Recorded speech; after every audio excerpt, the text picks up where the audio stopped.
नमस्कार दोस्तों, dust study में आप सभी का स्वागत है। इससे पहले हमने खिलजी वंश पढ़ा दिया था। अगर आपने वो वीडियो नहीं देखा तो आप लोग उसे ज़रूर जाकर देखिए। आप लोग हमारे वीडियो को शुरू से लेकर आखिरी तक ज़रूर देखा करिए। उसे लाइक, शेयर, सब्सक्राइब करिए। टेलीग्राम पर हम अपना PDF शेयर करते हैं और उसका लिंक डिस्क्रिप्शन बॉक्स में दे देते हैं, तो आप लोग प्लीज़ वहाँ जाकर जुड़िए और हमारे वीडियो को शुरू से लेकर आखिरी तक ज़रूर देखा करिए। आइए एक बार रिवाइज करवा देते हैं कि खिलजी वंश कब आया, जब गुलाम वंश का अंत हो गया। तो खिलजी वंश का टाइम पीरियड क्या है? 1290 से 1320 तक। सबसे पहले खिलजी वंश की स्थापना जलालुद्दीन फिरोज शाह खिलजी ने किया था।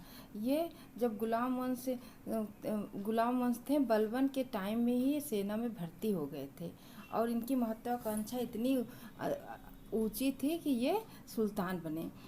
ये जो जलालुद्दीन फिरोज शाह खिलजी हैं, अलाउद्दीन के चाचा थे। अलाउद्दीन के पिताजी बचपन में ही मर गए थे। अलाउद्दीन जो है बहुत ही ज़्यादा महत्वाकांक्षी शासक था। वो बहुत मतलब वो खुद सुल्तान बनना चाहता था, तो इसलिए अपने चाचा की षड्यंत्र पूर्वक हत्या कर दी। कहाँ की थी? मनिक कड़ा में, मनिकपुर में। ठीक है, तो वहाँ पर चुपके से, मतलब जब उन्होंने गले से अलाउद्दीन खिलजी को लगाया तो उसने उनको छुरा भोंक कर उनकी हत्या कर दी थी। फिर खुद सुल्तान बन बैठा और जनता विरोध न करे इसलिए पूरे रास्ते जो है वो धन लुटाता चला आया। अलाउद्दीन खिलजी के समय में, जब खिलजी वंश की स्थापना हुई, तभी मंगोलों ने आक्रमण बहुत अधिक बढ़ा दिया था। उससे बचने के लिए अलाउद्दीन ने क्या किया, एक विशाल स्थायी सेना रखी। उसके रख रखाव के लिए उसे बहुत सारा धन चाहिए था, इसलिए उसने दक्षिण भारत के पर आक्रमण करना शुरू किया। और उसका नेतृत्व कौन कर रहा था? मलिक कफूर। कभी अलाउद्दीन नहीं गया था आक्रमण करने, मलिक कफूर ही करता था। इसका एक योग्य सेनापति था और बहुत वीर था। ठीक है, और बाजार नियंत्रण नीति लागू किया इसने। और क्या चरी और घरी कर भी इसने लगाया, जिससे सैनिकों को क्या कर सके, वेतन दे सके। ठीक है, तो ये एक तरीके से मोटा मोटा रिवाइज करवा दिया है। अब आप शुरू करते हैं कि शासक ने विचार दिया कि राज्य वास्तव में एक इस्लामी राज्य नहीं हो सकता। किसने कहा था कि इस्लामी राज्य? तो इससे पहले जो गुलाम वंश थे उन्होंने किस पद्धति पे शासन किया था? इस्लामी पद्धति पर ही शासन किया था। लेकिन पहली बार कोई सुल्तान यह सोच रहा है कि हिंदुस्तान में इस्लामी राज्य नहीं हो सकता। गयासुद्दीन तुगलक, मोहम्मद बिन तुगलक, जलालुद्दीन खिलजी या फिरोज शाह खिलजी। तो जलालुद्दीन खिलजी, उन्होंने पहली बार यह सोचा कि कहते हैं कि इस्लामी राज्य भारत में नहीं हो सकता, हिंदुस्तान में। जलालुद्दीन खिलजी दिल्ली सल्तनत का पहला सुल्तान था जिसने अपने स्पष्ट विचारों को रखा और राज्य शासित स्वैच्छिक समर्थन पर आधारित होना चाहिए। भारत में बड़ी संख्या पर क्या है, हिंदू लोग रहते हैं, इसलिए भारत में वास्तव में इस्लामी राज्य की स्थापना नहीं की जा सकती है। तो एकदम सही सोच रख रहा था और उदारवादी विचार का था भी जलालुद्दीन। कि सुल्तान ने द्वितीय सिकंदर की उपाधि धारण की। हमने नोट्स में अच्छे से लिखवाया, अगर नहीं पढ़ा है तो ज़रूर से ज़रूर पढ़ लीजिएगा। बलबन ने, मोहम्मद तुगलक ने, अलाउद्दीन खिलजी ने, इल्तुतमिश ने। तो सिकंदर की उपाधि, द्वितीय सिकंदर की उपाधि अलाउद्दीन ने ही धारण किया था। ये पूरे विश्व को जीतना चाहता था और एक नए धर्म की स्थापना भी करना चाहता था, परंतु उलेमा के कहने पर इसने वह महत्वाकांक्षा त्याग दिया। निम्नलिखित में से कौन दिल्ली का प्रथम मुस्लिम शासक था जिसने दक्कन को भेदा? दक्कन की तरफ, पहले गुलाम वंश में किसी ने दक्कन की तरफ आंख उठाकर भी नहीं देखा, लेकिन ये इसने, अलाउद्दीन ने सोचा। अलाउद्दीन खिलजी, अहमद शाह, मोहम्मद तुगलक, अली आदिल शाह। तो अलाउद्दीन खिलजी ही था जिसने पहली बार दक्षिण की तरफ आक्रमण का सोचा।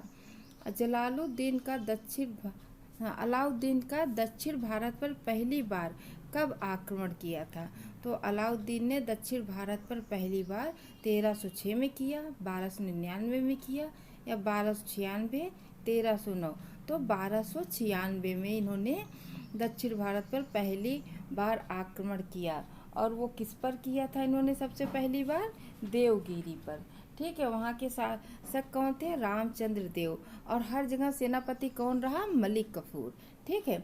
तो पहली बार इन्होंने देवगिरी पर, इसको मैंने एक टेक्निक भी बताया था कि देव द्वार पर आ गए, जिसको रामचंद्र वीर थे उन्होंने भगा दिया। तो देव से क्या हो गया?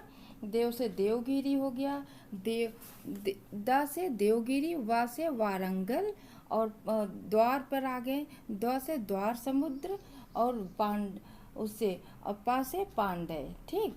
और रामचंद्र प्रताप रामचंद्र प्रताप बहुत वीर थे। ठीक। तो राम से रामचंद्र देव हो गए, प्रताप से प्रताप रुद्रदेव हो गए, वीर से वीर बल्लाल द्वितीय हो थर्ड हो गए, और वीर पांडे। ठीक। तो इन तीनों चारों जगह के सेनापति कौन थे? मलिक कफूर ही थे। ठीक है। अगला देखिए, अलाउद्दीन खिलजी ने किस हिंदू शासक को राय रायन की उपाधि दी थी? किस हिंदू शासक को? प्रताप रुद्रदेव, रामचंद्र देव, वीरबल्लाल, या सुंदर पांडे? तो रामचंद्र देव को। रामचंद्र देव कहाँ के थे? रामचंद्र देव देवगिरी के थे। ठीक है। जिस पर अलाउद्दीन ने पहली बार आक्रमण किया था। अलाउद्दीन खिलजी के विषय में क्या सत्य नहीं है? क्या इसमें से गलत है? भू राजस्व की वृद्धि की थी, एकदम सही है। गुप्तचर प्रणाली का गठन भी किया था, हाँ ये भी सही है। मद्य निषेध भी किया था। सैन्य अधिकारियों को जागीर प्रदान करना, ये इन्होंने कभी नहीं किया था। इनको वेतन दिया था, इन्होंने जागीरें कभी सैन्य अधिकारियों को नहीं प्रदान किया था, इनको वेतन दिया था। खिजराबाद किस एक स्थान का परिवर्तित नाम है? रणथंभौर, एलीचूर, चित्तौड़, या मारवाड़? तो खिजराबाद जो है चित्तौड़ का परिवर्तित नाम है। ठीक है। चित्तौड़ का नाम बदलकर खिजराबाद किसके द्वारा रखा गया? जलालुद्दीन, गयासुद्दीन, अलाउद्दीन खिलजी, इनमें से कोई नहीं। तो अलाउद्दीन खिलजी ने चित्तौड़ का नाम बदलकर खिजराबाद रखा। ये अपने पुत्र की याद में रखा था इन्होंने, चित्तौड़ का नाम बदलकर खिजराबाद। अलाउद्दीन खिलजी की बाजार नियंत्रण व्यवस्था का जियाउद्दीन वर्नी के अनुसार मुख्य उद्देश्य क्या था? जियाउद्दीन वर्नी के अनुसार बताना है आपको। एक विशाल स्थायी सेना का भरण पोषण, जन सामान्य की समृद्धि एवं कल्याण, किसानों की संपन्नता, व्यापारियों को दंडित करना। नहीं, एक विशाल स्थायी सेना का भरण पोषण। ठीक है। इसीलिए इसने बाजार नियंत्रण नीति अपनाई थी, जिससे सैनिकों को जितना वेतन दिया जा रहा है उसी में उनका खाना पीने का सामान आ जाए। ठीक है। इससे लेकिन व्यापारियों को बहुत हानि हुई। वो सुल्तान से डर के ज़्यादा, मतलब अगर कोई कम तोलता था तो उतना उसका मांस का टुकड़ा काट लिया जाता था। तो इस डर से व्यापारी ज़्यादा सामान तोलते थे, कम ना रहे, इससे उनको बहुत नुकसान हुआ। बाजार नियंत्रण पद्धति किस शासक की देन है? अलाउद्दीन खिलजी, फिरोज शाह तुगलक, इल्तुतमिश, या इब्राहिम शाह लोदी? तो बाजार नियंत्रण पद्धति अलाउद्दीन खिलजी की देन है। ठीक है। मलिक कफूर एक योग्य सेना नायक किस शासक के अधीन कार्यरत था?